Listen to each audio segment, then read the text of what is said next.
말씀은 다니엘서 11장 20절부터 35절까지의 말씀입니다. 함께 한 목소리로 읽겠습니다. 그 왕위를 이을 자가 압제자를 그 나라의 아름다운 곳으로 두루 다니게 할 것이나 그는 분노함이나 싸움이 없이 몇 날이 못되어 망할 것이요 또 그의 왕위를 이을 자는 한 비천한 사람이라. 나라의 영광을 그에게 주지 아니할 것이나 그가 평안할 때를 타서 속임수로 그 나라를 얻을 것이며 넘치는 물 같은 군대가 그에게 넘침으로 말미암아 패할 것이요 동맹한 왕도 그렇게 될 것이며 그와 약조한 후에 그는 거짓을 행하여 올라올 것이요 소수의 백성을 가지고 세력을 얻을 것이며 그가 평안한 때에 그 지방의 가장 기름진 곳에 들어와서 그의 조상들과 조상들의 조상이 행하지 못하던 것을 행할 것이요 그는 노력하고 탈취한 재물을 무리에게 흩어주며 계략을 세워 얼마 동안 산성들을 칠 것인데 때가 이르기까지 그리하리라. 그가 그의 힘을 떨치며 용기를 다하여 큰 군대를 거느리고 남방왕을 칠 것이요 남방왕도 심히 크고 강한 군대를 거느리고 맞아 싸울 것이나 능히 당하지 못하리니 이는 그들이 계략을 세워 그를 침이니라. 그의 음식을 먹는 자들이 그를 멸하리니 그의 군대가 흩어질 것이요 많은 사람이 엎드려져 죽으리라. 이 두 왕이 마음이 서로 해하고자 하여 한 밥상에 앉았을 때에 거짓말을 할 것이라. 일이 형통하지 못하리니 이는 아직 때가 이르지 아니하였으므로 그 일이 이루어지지 아니할 것임이니라.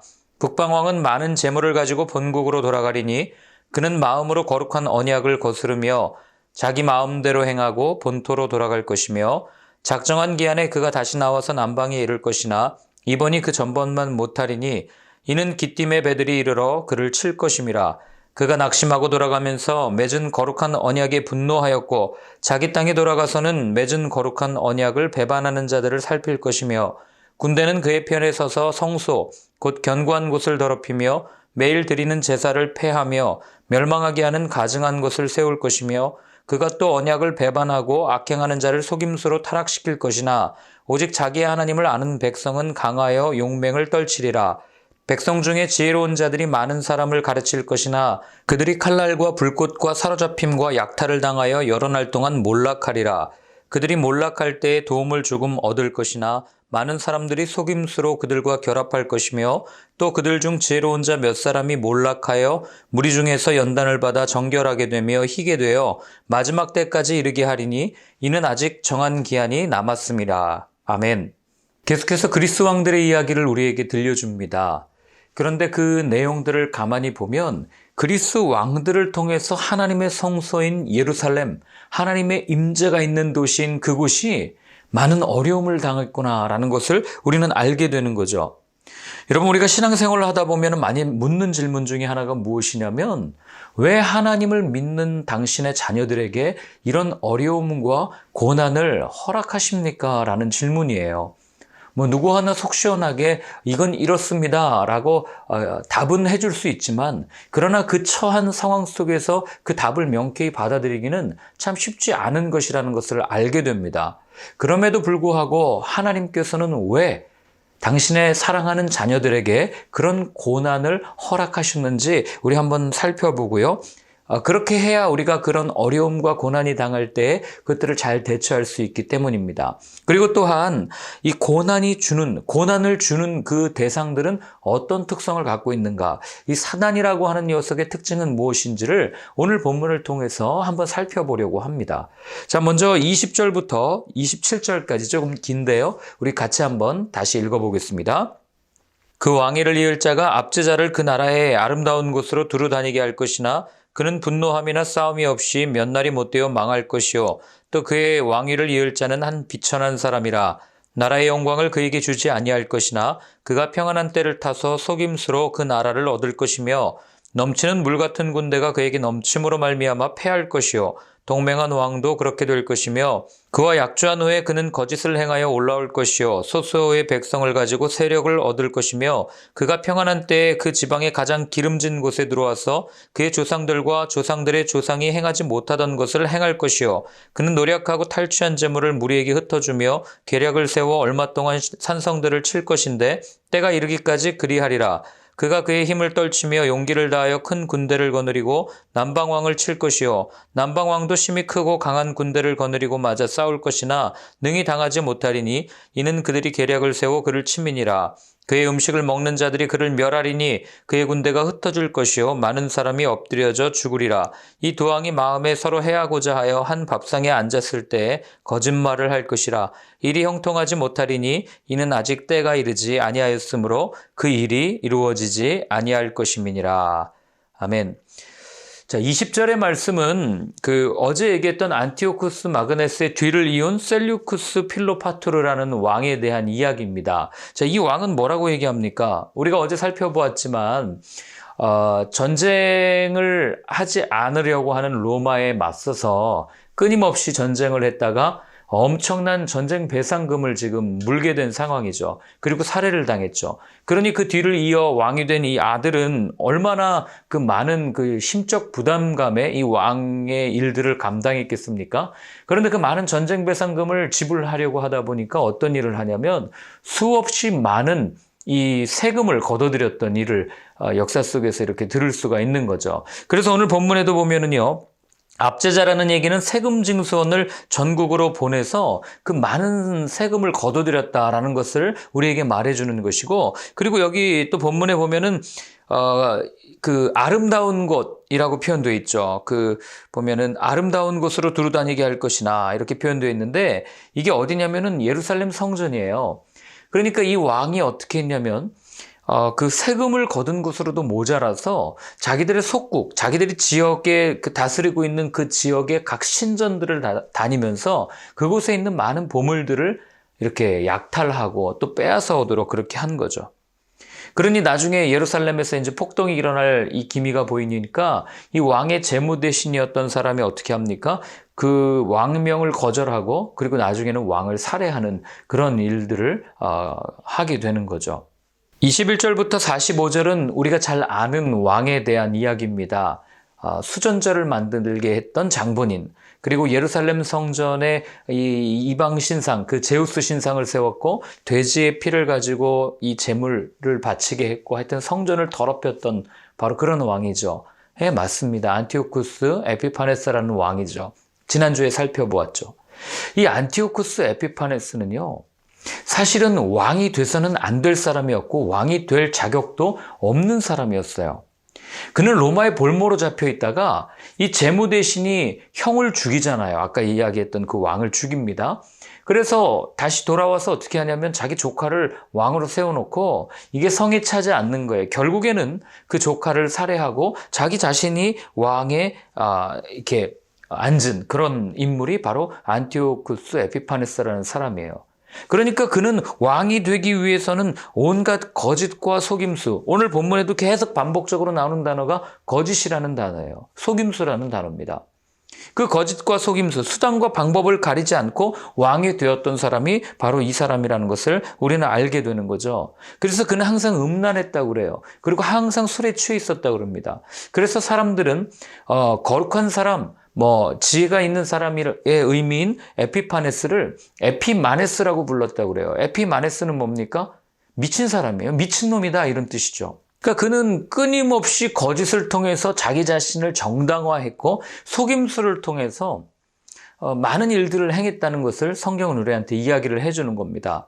자, 거기 24절에도 보면은 그런 표현이 있잖아요. 뭐라고 되어 있습니까? 24절에 보면 그가 평안할 때 가장 기름진 곳을 하고 그 다음에 얼마 동안 칠 거고 이런 얘기들이 있는데 이게 뭐냐면은요. 그가 애굽과 동맹을 맺어요. 남방왕이었던 애굽과. 그리고 나서 아주 슬쩍슬쩍 그 땅을 하나씩 점령합니다. 우리가 공격하러 들어간 건 아니고 잠깐 이렇게 하면서 나중에는 그 땅을 야금야금 점령하는 그런 모습들을 보게 되는 거죠.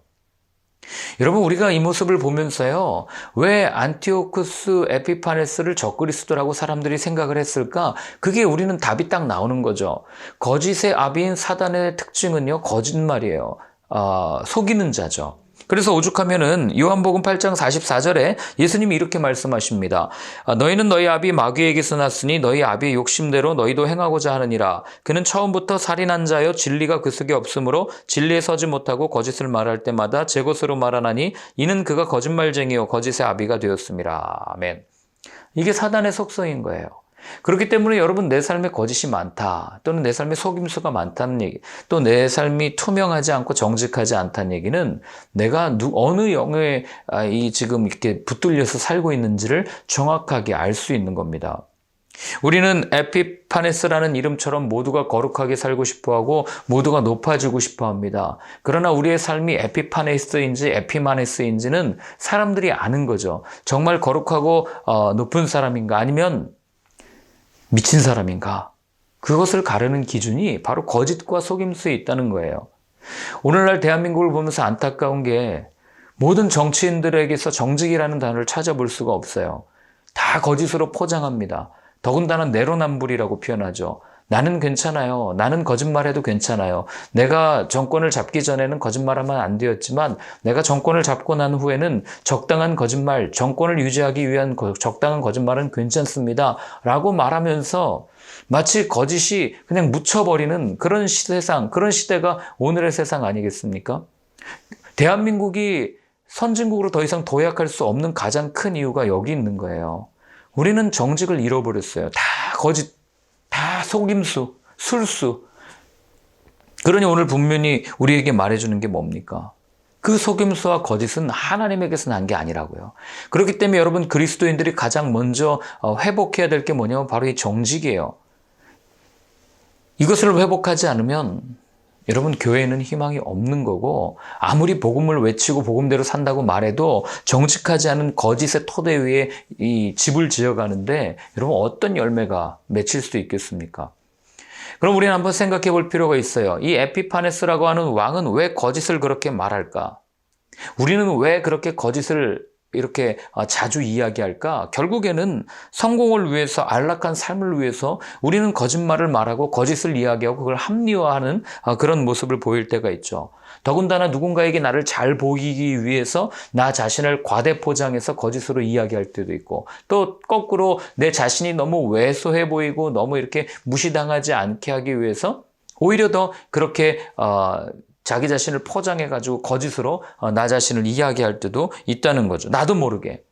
그게 사실은 우리의 죄된 본성 아니겠어요? 세상은 얘기합니다. 어쩔 수 없이 거짓을 이야기해야 할 때가 있습니다.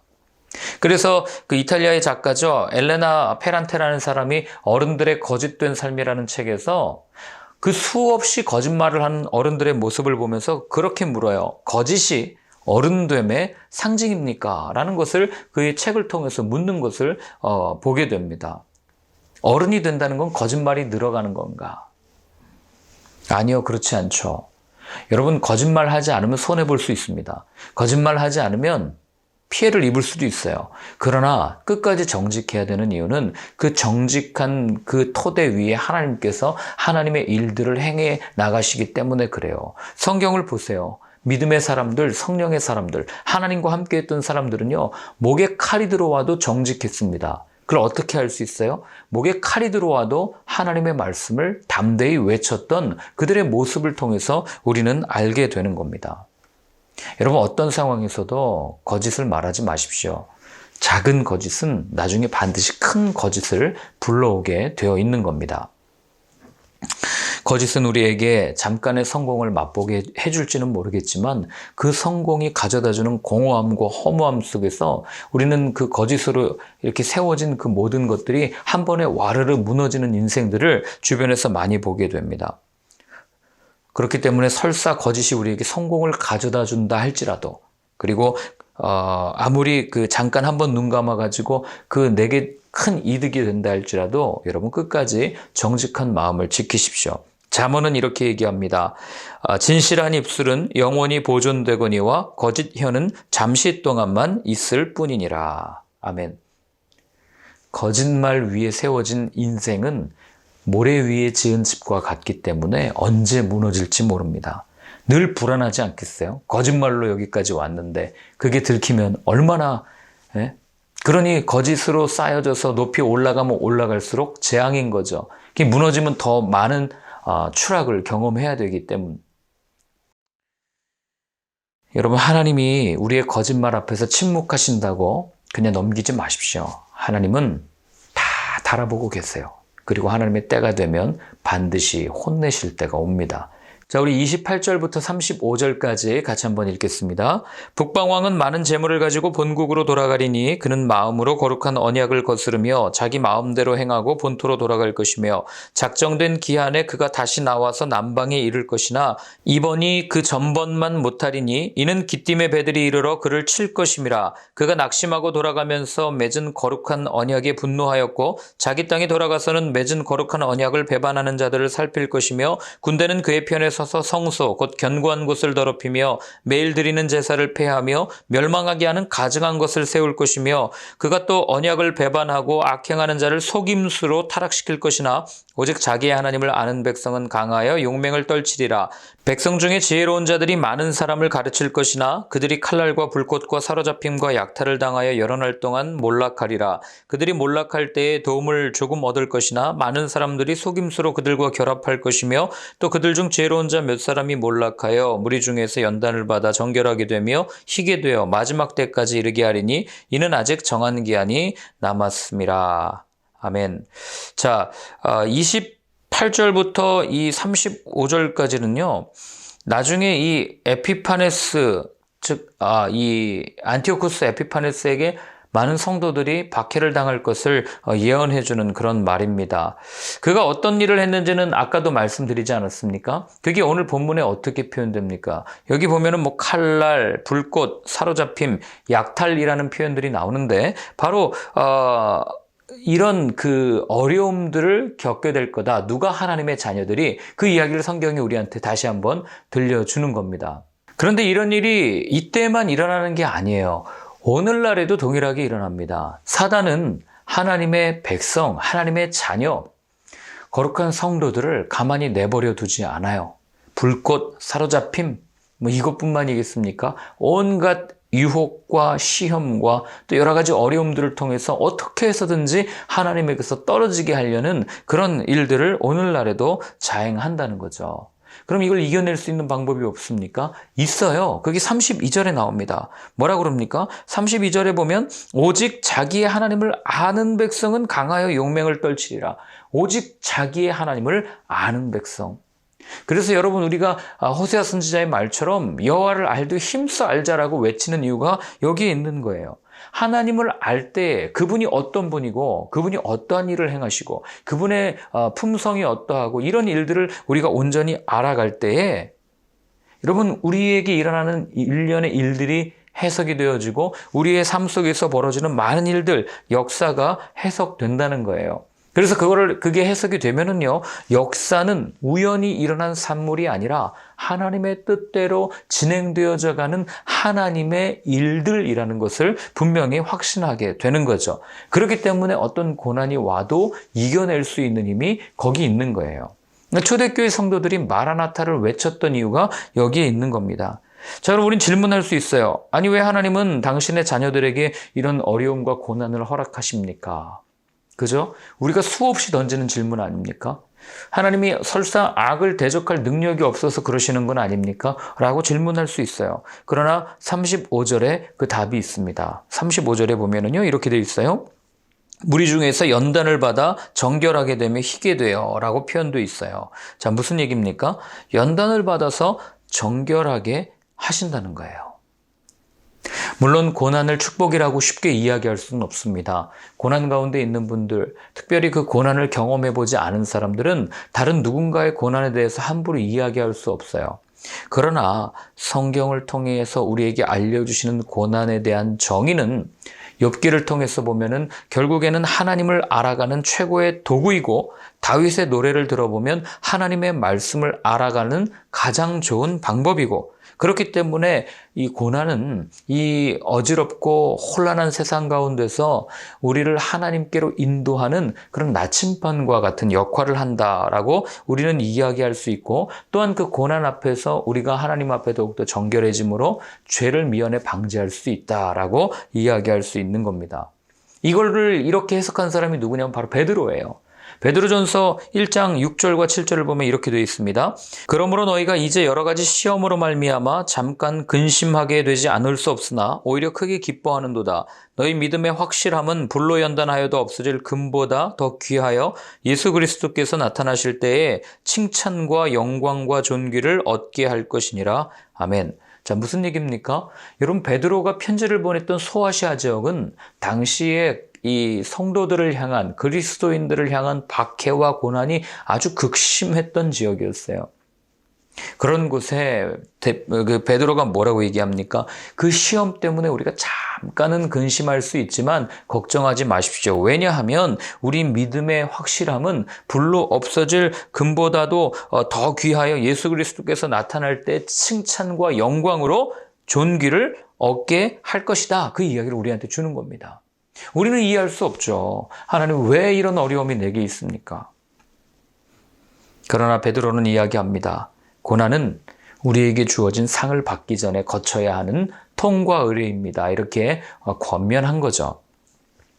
그렇기 때문에 고난은 그것을 어떻게 바라보느냐에 따라서 해석이 완전히 달라지는 거예요. 여러분, 그럼에도 고난은 어려워요.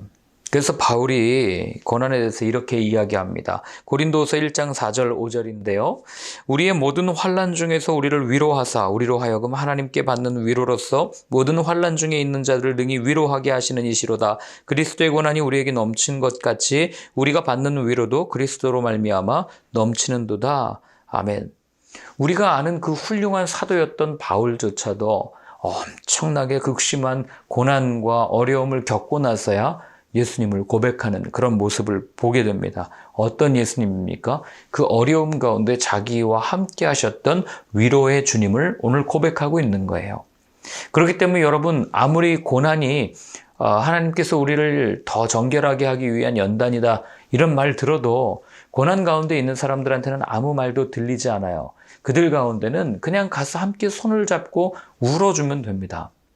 그때 그 손 붙잡고 한번 꽉 안고 우는 그 모습을 통해, 그 마음이 이어지는 것을 통해 그 마음 안에 있는 예수님이 전달될 수 있도록, 여러분, 그 고난과 그 어려움은 예수님만이 위로할 수 있지 사람이 위로할 수 있는 그런 성격의 것이 아니라는 거예요. 자, 그러면 왜 하나님은 우리에게 이런 고난을 허락해 주셨는가? 그리고 그 고난 가운데 우리를 어떻게 대하시는가? 오늘 본문에 따르면 여러분, 하나님은 그런 고난 가운데 우리를 내버려 두지 않으세요. 우리 앞에서부터 살펴봤잖아요. 다니엘이 사자굴에 빠졌을 때, 또 다니엘의 세 친구가 풀무불에 들어갔을 때 하나님은 가만히 계시지 않으셨다고요. 지키고 보호하셨다는 것을, 그런 모습들을 통해서 동일하게 오늘의 우리도 그 어려움 가운데 지키고 또한 보호하신다는 것을 알게 해주시는 거죠. 그런데 재미난 게 뭔지 아세요? 그 하나님의 위로하심, 하나님의 보호하심, 그 고난 가운데 함께 하시는 하나님을 경험한 사람만이 동일한 고난을 겪고 있는 사람에게 다가가서 위로할 수 있다는 거예요. 여러분, 저는 암에 걸린 적이 없어요. 그래서 암에 걸린 분들에게 가가지고 그냥 추상적으로 기도할 뿐이에요. 하나님 낫게 해주십시오. 고쳐주십시오. 그러나 암에 걸리셨던 분들은요, 그 항암 치료의 그 아픔과 그 힘듦을 알아요. 그렇기 때문에 가서 기도할 때 기도하는 단어부터가 다릅니다. 제가 무엇을 말씀드리고 싶냐면, 고난을 경험해 본 사람만이 고난을 겪고 있는 사람을 위로할 수 있고, 아파 본 사람만이 아픈 사람을 위로할 수 있다는 거예요. 우리에게 고난을 주신 두 번째 이유가 바로 이겁니다. 많은 사람들을 온전케 하는, 정말 옳은 대로 인도하는 그런 삶을 살게 하기 위해서. 몇 번이나 말씀드렸지만 고난은 절대 쉬운 게 아닙니다. 그렇기 때문에 제가 오늘도 이야기했지만 이건 이거다, 이건 이거다. 수학 방정식처럼, 수학 공식처럼 답을 내릴 수 없는 게 고난이에요.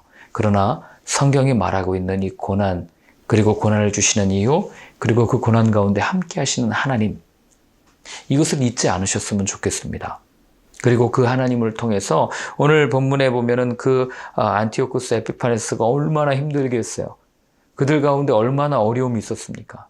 그러나 그 땅을 포기하지 않으시고 그 가운데 예수 그리스도를 보내주셨던 것처럼 우리의 고난 가운데 몸이 부서지는 아픔과 어려움이 있다 할지라도 주님은 우리를 포기하지 않으시고 우리에게 생명의 빛 되신 예수님을 보내주실 것이라는 것, 아니 이미 보내주셨다는 것을 꼭 믿고 승리할 수 있는 여러분들의 삶이 되었으면 좋겠습니다. 오늘 한번 같이 기도할 때요, 우리 이렇게 한번 기도했으면 좋겠습니다. 하나님, 내가 거짓을 합리화하는 삶이 되지 않게 도와주시고, 그리고 고난 앞에서 주저앉지 않게 하시고, 고난 가운데 함께 하시는 예수님을 경험하고 우리 주의 어려움을 겪는 이웃들에게 예수님의 사랑을 전하는 삶이 되게 하여 주옵소서. 한번 같이 기도하겠습니다.